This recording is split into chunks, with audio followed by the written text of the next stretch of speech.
하나님 말씀 누가복음 23장 33절에서 38절까지 말씀을 교독하겠습니다. 말씀을 받기 위한 우리의 고백을 먼저 드립니다. 우리의 형편과 마음을 가장 잘 아시는 하나님, 이 시간 주의 말씀을 받겠습니다. 말씀하여 주옵소서. 주님은 선하시며 선의 근원이시니 그 선하심으로 나를 가르치소서. 아멘. 누가복음 23장 33절에서 38절까지의 말씀 교독합니다. 하나님의 말씀입니다. 해골이라 하는 곳에 이르러 거기서 예수를 십자가에 못 박고 두 행악자도 그렇게 하니 하나는 우편에 하나는 좌편에 있더라. 이에 예수께서 이르시되 아버지 저들을 사하여 주옵소서. 자기들이 하는 것을 알지 못함이니이다 하시더라. 그들이 그의 옷을 나누어 제비 뽑을세. 백성은 서서 구경하는데 관리들은 비웃어 이르되 저가 남을 구원하였으니 만일 하나님이 택하신 자 그리스도이면 자신도 구원할지어다 하고 군인들도 희롱하면서 나와 신 포도주를 주며 이르되 내가 만일 유대인의 왕이면 내가 너를 구원하라 하더라. 그의 위에 이는 유대인의 왕이라 쓴 패가 있더라. 아멘. 우리가 사순절을 보낼 때 성도들의 덕목으로 경건과 절제라고 말을 합니다. 한번 따라해 볼까요? 경건과 절제. 경건과 절제. 경건이 뭐냐 하는 것은 예전에는 경건을 어떤 모양으로 많이 이야기를 했죠. 그래서 교회의 역사를 보면 사순절과 같은 이런 절기에는 고기를 먹지 마라. 육고기를 얘기하는 겁니다.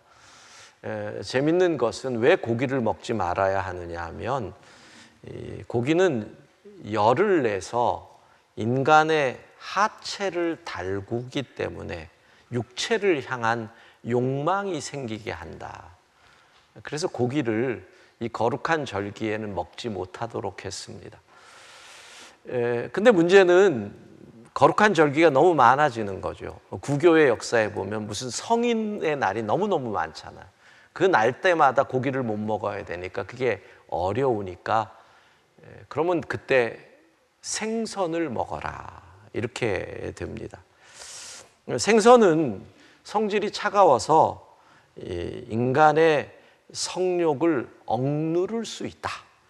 그래서 생선을 먹으라고 얘기를 합니다. 그래서 이 유럽의 서구 기독교의 문명을 보면 그래서 생선의 수요가 확 늘어납니다. 특별히 그때 무지무지 많이 잡혀서 사람들이 먹었던 게 청어입니다. 청어를 먹고 사실은 우리가 예전에 세계 역사를 배울 때 한자동맹이라고 들어보셨나요? 공부를 하셨어야 이것도 알 텐데 한자동맹이라고 노르웨이의 베르겐이라든가 독일의 르베크 이런 도시들끼리 함께 무역동맹을 맺죠. 여기서 한자는 독일어입니다. 그러니까 어떤 단체를 얘기합니다. 이게 우리에게 익숙한 거는 루프트 한자, 독일 항공기죠. 그러니까 루프트한자 우리가 얘기하지만 거기서 뒤에 두 개가 한자입니다. 그러니까 이 한자 동맹이 청어를 대량으로 잡아서 이렇게 공급을 하면서 사실은 도시 연합으로 커지는 거죠. 근데 늘 그러듯이 자유무역으로 인해서 돈을 벌면 그 다음에는 보호무역으로 가게 되잖아요. 상업동맹이 카르텔로 바뀌는 거죠. 그러면서 여기서 동맹에 가입하지 않은 지역이나 이런 데 관세, 보호 관세 매기고 차별하면서 이제 새롭게 뜨는 나라가 네덜란드가 됩니다. 한자 동맹이 뜰 수 있었던 가장 큰 이유는 청어를 공급하는데 오래 먹을 수 있는 소위 염장 지른다가 아니라 염장법을 개발을 하는 겁니다. 청어에 소금을 쳐가지고 오래 보관할 수 있게 해서 그 청어를 전 유럽에 공급을 할 수 있게 됩니다. 그런데 이제 네덜란드가 치고 오지요. 네덜란드가 치고 오면서 네덜란드는 이 염장법을 다시 개발을 하는데 한자동맹은 항구로 갖고 와서 염장을 하는데 네덜란드 사람들은 배 위에서 바로 소금으로 염장을 하니까 훨씬 신선했던 거죠. 그래서 네덜란드가 이 소위 이제 영국이 뜨기 전에 중세의 무역을 잡을 수 있었던 이유는 바로 이 청어를 잡는 어업을 통해서 무역이 발달하게 되는 겁니다. 지금도 여러분 노르웨이나 유럽에 가시면 그 청어를 조린 조림들을 어디에다가 넣어서 주느냐면 토스트 사이에 그걸 집어넣어서 이 사람들 먹는데 마치 우리로 치면 젓갈, 창란젓을 넣어서 먹는 그런 거를 그냥 먹는 게 바로 그런 역사 속에서 생긴 겁니다. 그래서 지금도 기독교 전통의 나라들은 경건이라는 의미를 음식으로 많이 사순절 되면은 음식을 절제를 하기 시작하라. 그러다가 너무 이게 어려우니까 요즘은 미국과 같은 나라에서 고난주간이 되면 고기를 안 먹습니다, 보통. 사순절에 나머지는 먹다가 고난주간 한 주간에는 생선 가게들이 대박을 치는 바로 그런 한 주간으로 보내고는 합니다. 그러나 여러분 경건의 의미는 사실은 그것보다는 그건 절제의 의미로 들어가는 겁니다. 경건은 뭐죠? 주님을 더 깊이 바라보는 거죠. 십자가에 달리신 주님을 더 깊이 묵상을 합니다. 그래서 이번 사순절 주제가 주를 바라보라, 보라에 초점을 맞춘 사순절이 됩니다. 그래서 사순절 준비위원회에서 이걸 갖고 또 워드 플레이를 해가지고 보라, 보라색하고 연결시켜서 스페이스 보라. 그게 또 말이 되는 게 교회에서 사순절 컬러가 요 보라색이거든요. 퍼플이거든요. 그러니까 사순절의 컬러인 보라색이 여러분 뒤에 보면 쫙 보라가 있고 그리고 그것을 보라. 그래서 스페이스 보라 또 뭐 이래가지고 우리가 24교구에서 준비를 하고 있습니다. 그러니까 경건은 주님을 깊이 바라보는 것. 그러면 어떻게 돼요? 내가 주님을 보니 주님을 닮아야 하는데 주님을 닮기 위해서 내가 변화가 돼야 되잖아요. 행동, 삶. 내 행동에 바꿔야 될 걸 바꿔야 되고 끊어야 될 걸 끊어야 되고 포기해야 될 걸 포기하는 그게 뭐예요? 절제. 이렇게 되는 거죠.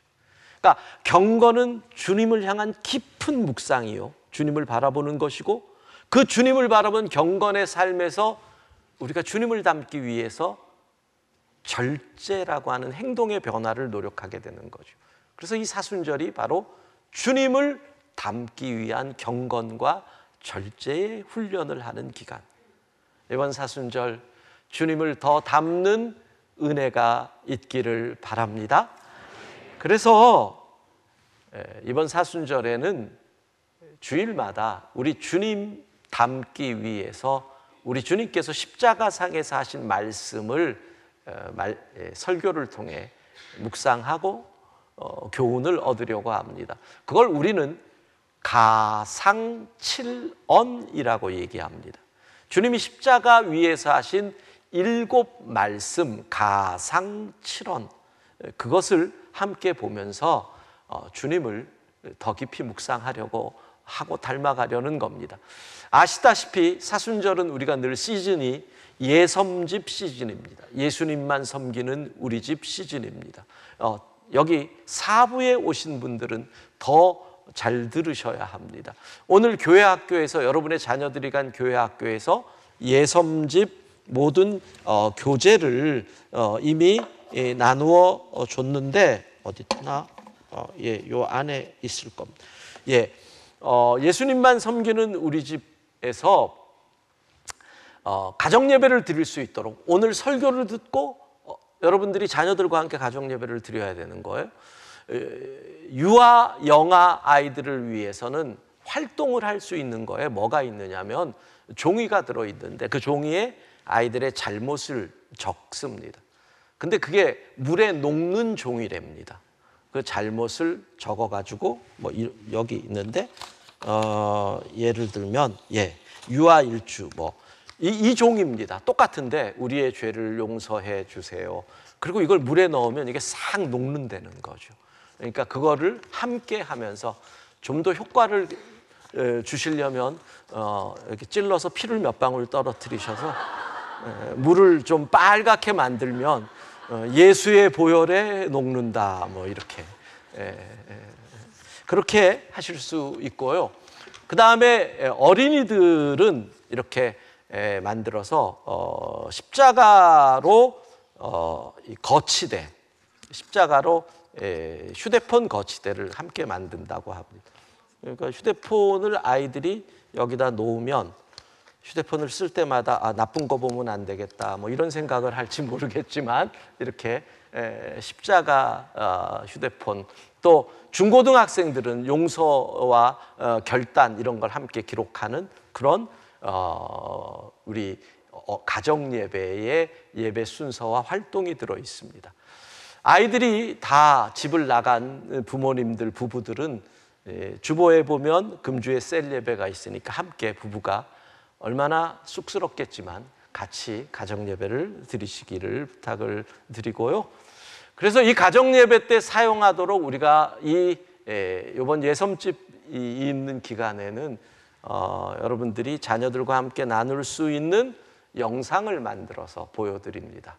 오늘 설교가 용서에 관한 주님의 말씀이라서 그 영상을 보고 아이들을 대상으로 만들어서 조금 눈높이를 낮춰주시고 영상을 보고 설교를 이어가겠습니다.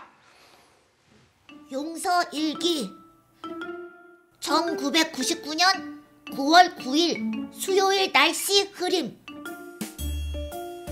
어젯밤에는 한숨도 못 잤다. 어제는 성적표에 부모님 도장을 받아가는 날이었다. 밤에 몰래 도장을 찍는 건 성공했는데 그때부터 심장이 쿵쾅거려서 잠이 안 왔다. 철수야, 학교 가자. 어머, 우리 영희 참 부지런도 하네. 이것 좀 마시면서 기다려. 감사합니다. 아참, 준비물은 없지? 성적표에 도장 받아오라고 하셨어요. 뭐? 시험을 봤어? 김철수, 너 이번 달 용돈 없을 줄 알아. 공부 잘하는 영희는 성적표를 감출 필요도 없겠지. 김영희, 넌 공부 잘해서 좋겠다. 왜 나한테 그래? 성적표 숨긴 건 너잖아. 너 이제 나 아는 척 하지 마. 그날 저녁 부모님이 부르셨다. 철수, 이리 와서 좀 앉아봐. 완전 죽었다 이제. 철수야, 너 아빠한테 할 말 없니? 정말 죄송해요. 시험을 너무 못 봐서 혼날까봐 그랬어요. 철수야, 아빠는 시험을 잘 보는 것보다 너가 정직하고 바른 사람으로 자랐으면 좋겠어. 그래, 엄마는 철수가 거짓말을 해서 얼마나 놀랐는지 몰라. 다시는 안 그럴게요. 그래, 철수야, 엄마 아빠가 용서해 줄게. 다시는 속이지 않기다. 역시 우리 엄마 아빠가 최고다. 내일은 영희한테 사과해야겠다. 용서는 용서를 부른다. 오늘의 용서일기 끝.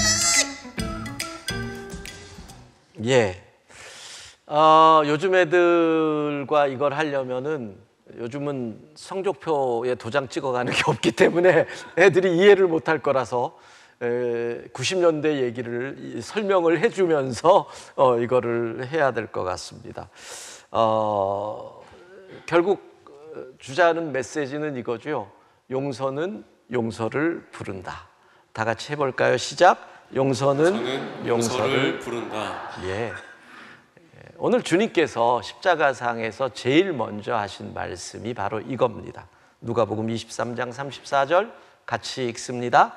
아버지 저들을 사하여 주옵소서. 자기들이 하는 것을 알지 못함이니이다. 여러분, 주님이 십자가상에서 왜 이 말씀을 첫 번째로 하셨을까요? 용서는 진짜 어려운 겁니다. 여러분이 인생을 살아오면서 혹시 이 가운데서 용서가 뭐 이렇게 어려워? 라고 생각하는 분들이 있으면 여러분은 정말 행복하게 산 겁니다. 아니면 철이 없거나 생각이 없거나 배신 한번 당해보세요. 뒤통수 한번 맞아보세요. 그리고 그걸 엄청난 피해를 입어보세요. 그 사람 생각만 해도 잠이 깰 정도의 아픔을 겪어보세요. 그게 용서가 쉬운 거 아니거든요. 그런데 그 사람을 용서한다. 여러분, 교회를 다니는 사람들은 사실은 용서에 대한 강한 부담을 가지고 있습니다. 왜냐하면 교회는 끊임없이 사랑과 용서를 얘기하는데 내 속에는 저 깊은 데 보면 누구를 용서하지 못하고 있으면 늘 그게 죄책감으로 오는 거예요. 용서해야 하는데 왜 용서를 못하지? 그러니까 내가 뭔가 부족한 것 같아서 용서를 못하는 이 죄책감, 용서를 못하는 죄인인 것 같은 부담감.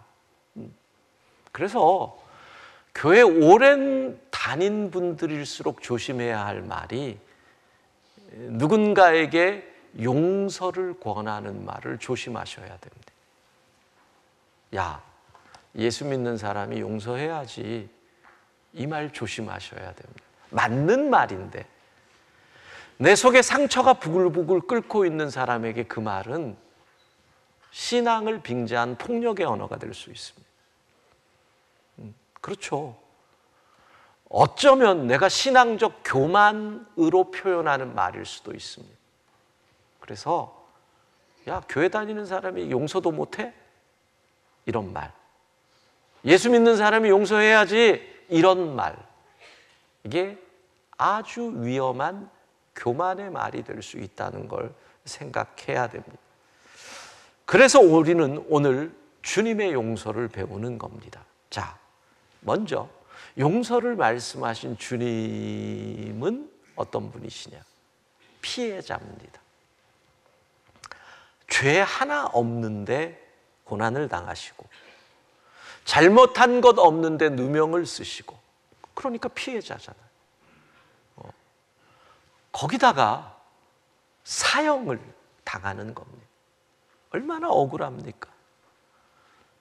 무엇보다도 지금 십자가 밑에서 죽여라 죽여라 하는 사람들의 면면을 살펴볼 때 여러분, 그 사람들 가운데서 예수님이 병 고쳐준 사람 없을까요? 얼마나 많은 사람들의 질병을 고쳐주셨는데 그 사람들 가운데서 예수님의 가르침을 듣고 감동받은 사람 없을까요? 그 사람들 가운데서 보리떡 5개와 물고기 2마리로 5,000명을 먹이실 때 주님이 준비하신 밥상에서 배부르게 떡과 물고기를 먹은 사람 없을까요? 칠병이어까지 생각해 보세요. 그런데 그들이 예수님을 죽여라 그러고 있습니다. 은혜를 받은 자들이. 한 걸음 더 나가볼까요? 어제까지 선생님 하던 제자가 돈 받고 예수님을 팔았습니다. 가장 신뢰하던 제자가 끝까지 따르겠습니다가 말하고 잉크도 안 말랐는데 나는 그를 모른다 저주하고 도망을 갔습니다. 그러면 지금의 표현으로 한다면 예수님은 피해자 중에 피해자입니다. 그러니 예수님은 용서를 말할 수 있는 거죠. 자, 주님은 용서를 말씀하십니다. 그런 피해를 당하신 분이 주님의 용서의 의미가 무엇일까요? 이렇게 말씀하시죠. 먼저 아버지 그럽니다. 하나님을 부릅니다. 저들의 죄를 사하여 주소서. 여러분 좀 이상하지 않습니까? 피해는 예수님이 받는데 그러면 예수님이 용서의 주체가 돼야 되는 거 아닌가요? 근데 왜 예수님은 아버지에게 용서해달라 그럴까요? 이 의미를 우리가 알아야 됩니다. 왜 하나님께 용서를 부탁할까요? 주님의 용서의 의미의 첫 번째는 이겁니다. 용서의 주체는 우리가 아니고 하나님이시라는 것을 우리에게 알려주는 겁니다. 이거 이해하기 쉽지 않습니다. 내가 피해를 받는데 내가 용서하는 것이 아니다? 내가 피해를 받는데 왜 하나님이 용서를 해? 근데 주님은 정확히 용서는 내가 하는 게 아니라 하나님이 하시는 것이다. 어떤 의미로? 내가 용서할 자격도 없다. 이런 의미 아닐까요? 그냥 혼자 인간적으로 생각을 해봤습니다. 왜 여기서 주님은 아버지에게 용서를 맡길까? 그냥 이건 인간의 수준에서 얘기하는 겁니다.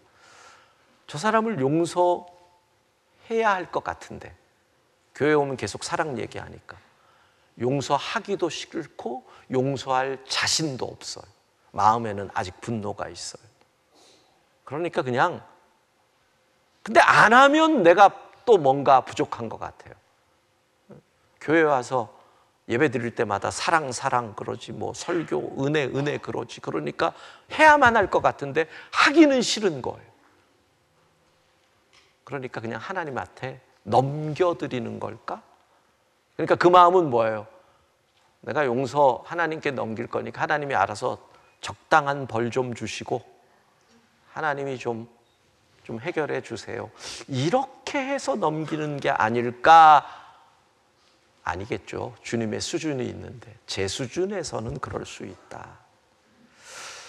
예수님이 하나님께 용서를 의탁한 이유는 뭘까요? 먼저는요,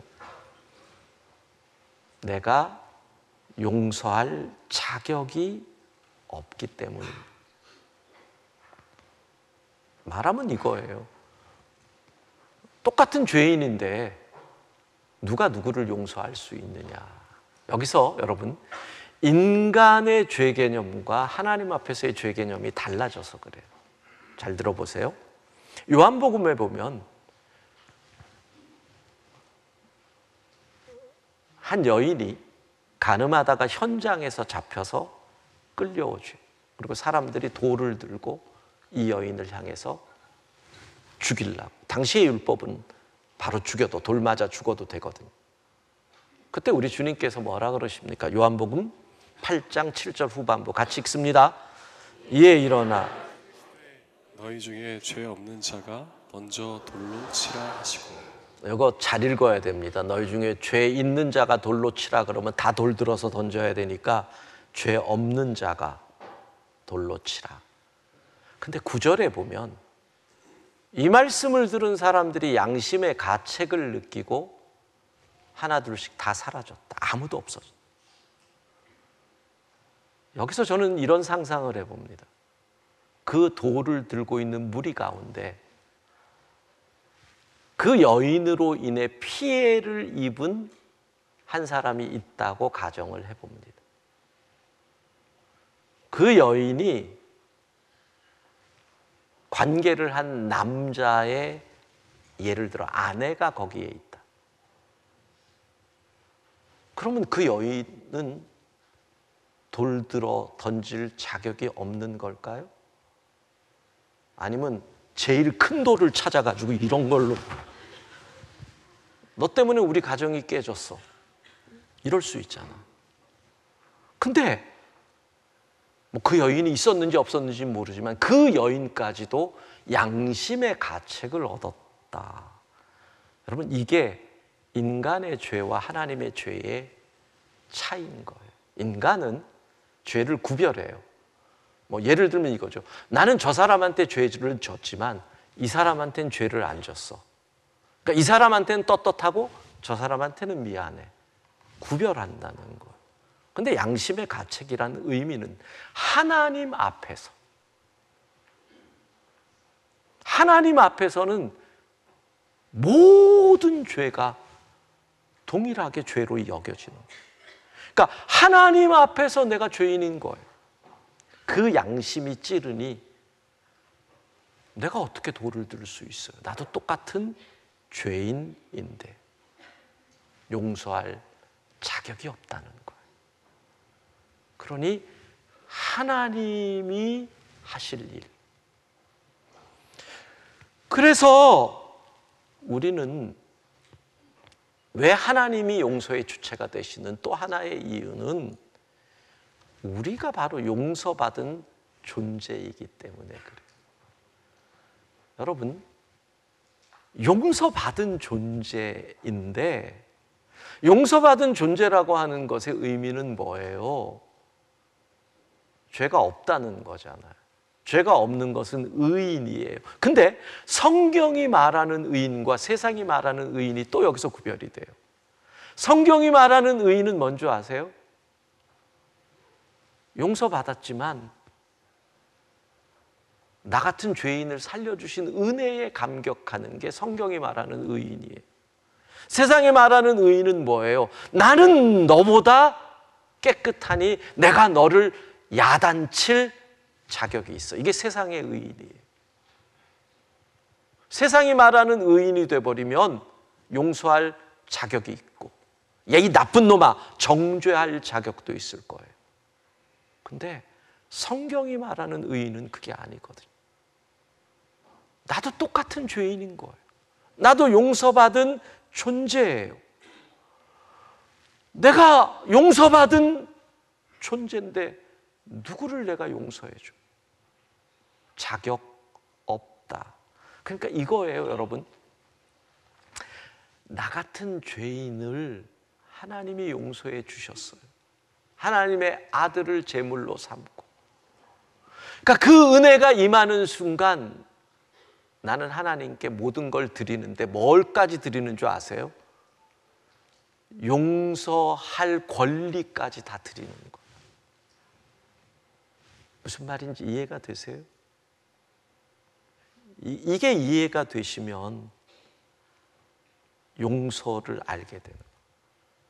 그러니까 나를 구원해 주신 그 은혜가 너무나 감사해서 판단할 수 있는 권리, 정죄할 수 있는 권리, 용서할 수 있는 권리까지 하나님께 다 드리는 것. 그래서 용서의 주체는 하나님이 되신다는 거예요. 용서의 주체가 하나님이 되신다라는 것은 그래서 중요한 의미가 있어요. 그거는 용서와 은혜가 같은 말이라는 거예요. 여러분, 용서는 은혜의 또 다른 이름이 돼요. 이건 정말 여러분의 마음에 새겨둬야 돼요. 보세요. 은혜를 크게 느끼면 그 은혜를 갚으려고 크게 노력하잖아요. 은혜를 작게 느끼면 은혜를 소홀히 여기잖아요. 아시겠죠? 비슷해요. 내가 받은 용서가 크다 싶으면 용서할 수밖에 없는 거예요. 용서는 용서를 부른다. 근데 내가 받은 용서가 작다 싶으면 별거 아닌데, 그걸 주님은 이렇게 말씀하시잖아요. 자, 어떤 임금에게 10,000달란트를 빌려가서 갚지 않은 관원이 있었다. 받아내라 그랬는데 살려주세요 해서 탕감해줘요. 탕감을 다른 말로 뭐예요? 용서죠. 임금이 탕감해 준 걸 우린 뭐라 그래요? 은혜라고 얘기해요. 은혜가 임할 때 그에게 나타나는 현상은 뭐예요? 탕감, 용서예요. 그래서 은혜와 용서는 같다는 거예요. 그랬는데 이 종이 자기에게 100데나리온 빌려준 사람은 용서 안 했대요. 탕감 안 해줬대요. 내놔! 그랬다는 거예요. 그건 무슨 뜻이에요? 이거예요. 내가 받은 은혜가 10,000달란트 탕감이지만 내가 느끼기는 100데나리온 탕감으로도 느끼지 않았다는 거예요. 그러니까 은혜를 적게 여기니까 용서가 작아지잖아요. 그렇게 되는 거예요. 은혜를 소홀히 여기니까 용서가 소홀히 되는 거예요. 여러분, 우리가 이 은혜를 입었어요. 내가 지은 죄를, 다시 설명 또 하나 할게요. A가 있고 B가 있는데 똑같은 죄를 지었어요. 똑같은 죄를. 예? 근데 A는 내 죄가 작다고 생각해요. 코딱지만큼 작다고 생각해요. 코딱지도 큰 분이 계시나? 예, 작다고 생각해요. B는 내 죄가 똑같은 죄인데 너무 크다고 생각해요. 그러면 그가 받은 용서의 크기도 달라지죠. 은혜의 크기도 달라지잖아요. 요만한 죄면, 요만한 죄를 사해 주는 은혜는 요 정도면 되는 거잖아요. 이만한 죄라면, 똑같은 죄라도 이 죄를 사해 주려면 은혜가 이거보다 더 커야 되잖아요. 즉 은혜를 크게 느끼면 용서도 크게, 내가 받은 용서도 큰 거예요. 내가 받은 용서가 크면 더 용서할 수밖에 없다. 용서는 용서를 부른다. 이렇게 되는 거예요. 그렇게 용서가 확산되는 곳이 뭐예요? 하나님의 나라인 거죠. 예수님의 용서의 의미는 그래서 정말 중요한 게 이거예요. 하나님의 나라를 이루는 기본이 용서라서. 보세요. 천국, 하나님의 나라. 천국은 누가 가는 곳이에요? 1. 죄인, 2. 의인. 1. 죄인, 2. 의인. 예, 천국은 의인이 가는 곳이에요. 예. 이런 쉬운 문제를 질문을 해도 고개를 숙이고 제 눈을 안 맞추는 분들은 도대체, 아니 천국에 죄인이 어떻게 가요? 의인이 가는 거지. 그렇잖아요. 그러면 천국에 거할 사람이 있어요, 없어요? 1. 있다, 2. 없다. 없죠. 다 죄인인데 없잖아요. 왜? 그러면 누가 천국에 가는 거예요? 용서받은 죄인. 용서받은 죄인이 천국을 구성하는 거예요. 예수님은 왜 이 땅에 오셨어요? 죄인들을 용서하시기 위해 오신 거예요. 그 방법이 뭐예요? 은혜잖아요. 은혜잖아요. 자, 그러면 이 땅은 죄인으로 가득 찬 거야. 의인이 하나도 없으니까. 죄인으로 가득 찬 곳을 우린 뭐라 그래요? 교도소라 그래요. 이 땅은 교도소였던 거예요. 교도소였어요. 이 교도소를 하나님의 나라로 만들기 위해 예수님께서 오신 거죠. 그래서 예수님이 이 땅에 오셔서 본인이 스스로 제물이 되셔서 죄값을 치르시고 이 땅을 용서받은 죄인들이 사는 하나님의 나라로 만들 마지막 과정이 십자가예요. 자, 머릿속에 그림을 그려요. 이제 십자가에 달리셨어요. 근데 저 밑에서 사람들이 죽여라 죽여라 그래요. 자, 그럼 어떻게 돼요? 저 사람들 놔두고 예수님이 죽으면 예수님이 이 땅에서 오신 목적, 죄인을 의인 만들려고 하는 그 목적이 상실되잖아요. 저들은 예수님 죽인 죄인이잖아요. 그러니까 주님이 그 순간 마지막 용서를 하시는 거예요. 아버지, 쟤네들 용서해 주세요. 이 땅을 하나님의 나라 만들기 위한 주님의 마지막 사명이 이루어지는 것, 그것이 바로 오늘의 말씀, 아버지 저들을 사하여 주옵소서. 여기서 바로 또 인간의 죄와 죄값과 하나님의 죄값이 다른 거예요. 인간은요, 교도소 갔다 오면 죄값을 치렀다고 얘기해요. 하나님은 뭐라 그래요? 죄의 값은 사망이다 그래요. 죄값을 치르는 건 죽는 방법밖에 없는 거예요. 그러면 어떻게 이 죄값을 치르느냐? 바울은 이렇게 얘기하죠. 에베소서 4장 32절 같이 읽습니다. 서로 친절하게 함, 불쌍히 여겨 서로 용서하기를 하나님이 그리스도 안에서 너희를 용서하심과 같이 하라. 자, 하나님이 우리를 용서하셨어요. 근데 뭐라 그래요? 그리스도 안에서 하나님이 어떻게 우리의 죄의 값을 용서해 주시느냐? 그리스도를 제물로 죄값으로 주심으로. 그러니까 하나님의 용서가 우리에게 임한 것은 예수 그리스도로 인하여 임한 거예요. 세상은 죄값을 치르는 것을 교도소 갔다 오면 된다. 아니에요. 하나님은 죄값을 치를 수 너희는 없어. 죽어야 돼. 하나님의 아들이 제물 되신 예수 그리스도를 믿으면 그게 죄값 치르는 거예요. 내 용서가 임하는 거예요. 근데 그게 값없이 주니 그걸 은혜라고 얘기하는 거예요. 그게 하나님의 말씀이에요. 그러면 그 은혜를 입었으니 너희는 어떻게 해라? 용서해라. 여러분, 용서가 용서를 부르는 겁니다. 은혜가 은혜를 부릅니다. 그때 이 땅이 천국이 되는 겁니다. 사실 저는요, 정직하게 이 말씀이 너무 위로가 되는 말씀이에요. 왜? 용서하기가 너무 어려운 일들이 있거든요.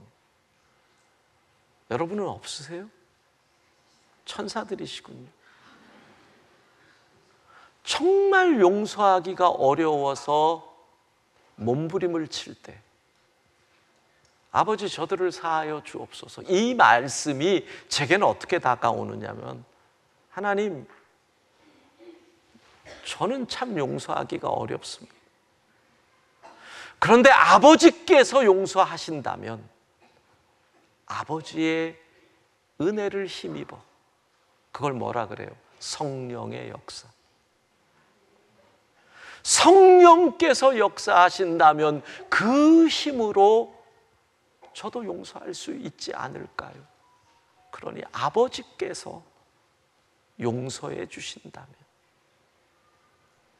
그래서 저는 이 말씀이 너무 위로가 되는 거예요. 용서가 안 되고 분노가 나는 이 세상 속에서 용서보다는 복수하고 싶어하는 이 세상 속에서 주님이 십자가에서 그냥 용서하마 라고 했으면 내게는 절망이었을 거예요. 그래, 주님이니까 용서하시지, 난 못해. 근데 주님까지도 하나님 아버지에게 용서를 부탁하잖아요. 오늘 밤 여러분, 진심으로 하나님, 저 사람을 하나님이 용서하신다면 그 성령의 능력으로, 그 능력을 힘입어 저도 용서할 수 있을 것 같은데, 하나님, 저를 도와주십시오. 아버지께서 용서하신다면 그 성령의 능력을 힘입어 저도 순종할 수 있습니다. 성령의 역사로 그 용서의 은혜가 임하여 여러분의 삶이 천국이 될 수 있기를 주의 이름으로 축복합니다.